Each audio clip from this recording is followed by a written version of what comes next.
Twitter पर आए दिन किसी न किसी भर्ती परीक्षा के छात्र ट्रेंड कराते रहते हैं कि 2 या 3 साल हो गए, उनकी परीक्षा के रिजल्ट कब निकलेगा, और जिनके रिजल्ट आ चुके हैं वो भी 2 साल से ट्रेंड करा रहे हैं कि उनकी ज्वाइनिंग कब होगी। स्टाफ सिलेक्शन कमीशन से लेकर रेलवे की परीक्षा के छात्र आए दिन लिखते रहते हैं यहां वहां।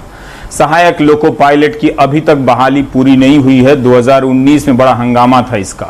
करीब करीब 2 साल होने जा रहे हैं। सरकार को पता है कि छात्र बेचैन हैं, नाराज हैं। इस पर कोई ठोस जवाब नहीं आता कि कब रिजल्ट निकलेगा, कब ज्वाइनिंग होगी, मगर इसकी जगह एक नई घोषणा कर दी जाती है।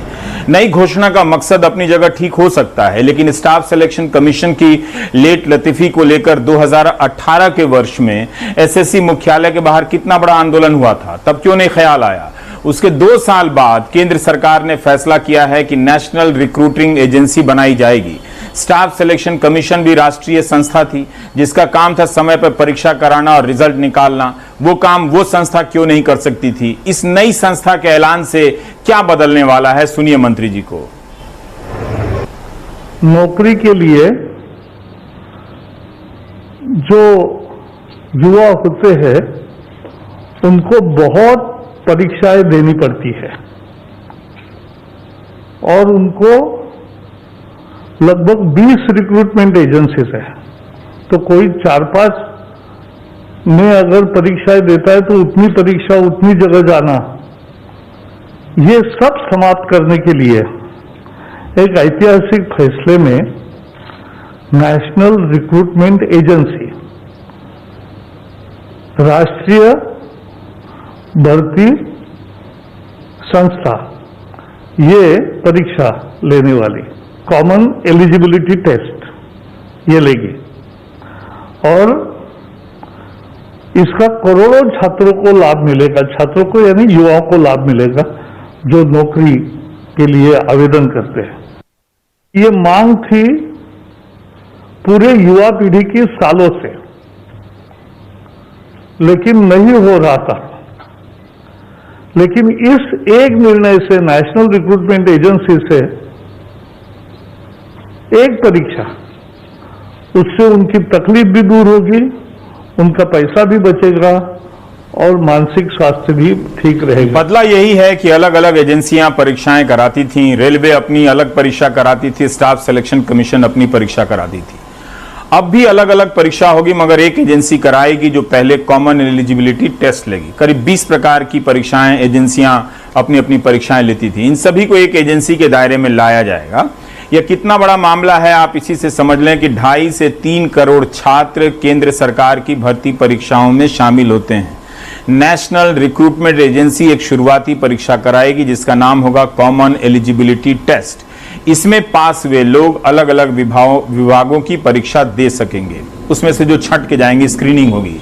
रेलवे, वित्त विभाग, स्टाफ सिलेक्शन कमीशन, बैंकिंग सेवाओं की परीक्षा इसके जरिए अब होगी। इसके लिए जिला स्तर पर परीक्षा के केंद्र बनाए जाएंगे। लाखों नौजवान अपनी परीक्षा के रिजल्ट का इंतजार कर रहे हैं। जो पास हो चुके हैं वो ज्वाइनिंग का इंतजार कर रहे हैं, वो अभी भी कर रहे हैं। उनके बारे में भी एक टाइमलाइन जारी होती तो ये घोषणा और अच्छी लगती। अब ये जो वीडियो है उन छात्रों ने भेजा है जो पटना में प्रदर्शन कर रहे थे। इनकी कहानी सुनिएगा। 9 सितंबर 2017 को बिहार सरकार ने 1248 सहायक इंजीनियर की वैकेंसी निकाली। 1 साल बाद 15 सितंबर 2018 को प्रारंभिक परीक्षा होती है। उसका रिजल्ट आता है 30 जनवरी 2019 को। मामला कोर्ट में जाता है और कोर्ट से मेंस की परीक्षा का आदेश मिलता है। 27 से 31 मार्च 2019 के बीच मेंस की परीक्षा होती है। इंजीनियरिंग बहाली का बता रहा हूं। फिर मामला कोर्ट जाता है। अभी तक कोर्ट का फैसला नहीं आया है, रिजल्ट नहीं निकल रहा है मेंस का। सितंबर 2017 से अगस्त 2020 आ गया। अपनी रिजल्ट परीक्षा के लिए ये लोग पुलिस की लाठियां खा रहे हैं। आए दिन हर राज्य से ऐसी तस्वीरें आती रहती हैं, कहीं कोई समाधान नहीं है। नेशनल रिक्रूटमेंट एजेंसी की तरह ऐसी क्या नई व्यवस्था होने जा रही है जो पुरानी व्यवस्थाओं से नहीं हो सकती थी। और अगर पुरानी व्यवस्थाओं से नहीं हो सकती थी, पुरानी संस्थाएं किसी काम की नहीं हैं, जो कि लगता भी है कि नहीं है, उनकी पुरानी परीक्षाओं को लेकर कोई नीति क्यों नहीं बनती, क्यों नहीं ऐलान होता कि बैकलॉग जो है वो क्लियर किया जाएगा। यही नहीं, centre for monitoring Indian economy ने अपने सर्वे में बताया है कि अप्रैल से लेकर जुलाई तक 1.8 करोड़ नौकरियां कम हो गई हैं पिछले साल के मुकाबले। सिर्फ जुलाई महीने में 50 लाख सैलरीड यानी हिंदी में वेतन भोगियों की नौकरी चली गई है। 50 लाख। हम समझ रहे हैं सुशांत सिंह का केस सबसे बड़ा है, सारी वेबसाइट पर जाकर देखिए कितना कवरेज है, लेकिन 50 लाख लोगों की नौकरी चली गई है, उसका कवरेज कितना है मैं किसी को कोई अपवाद नहीं छोड़ता।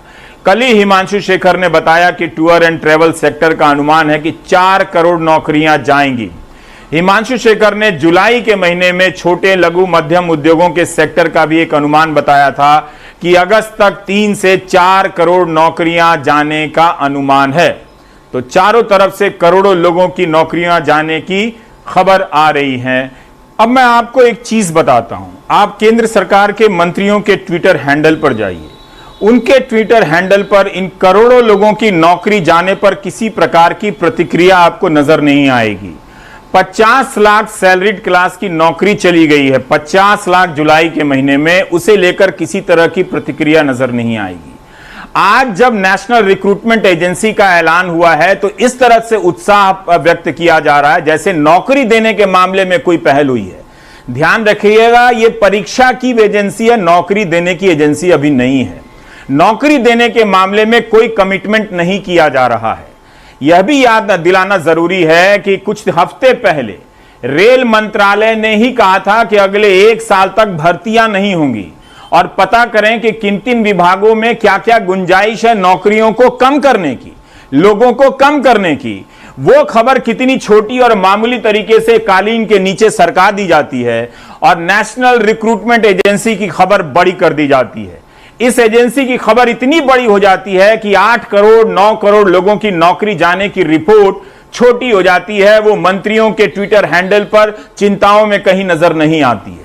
यह काम मेरा बताना है, आप ठीक करते हैं नहीं समझकर, मैं आगे बढ़ता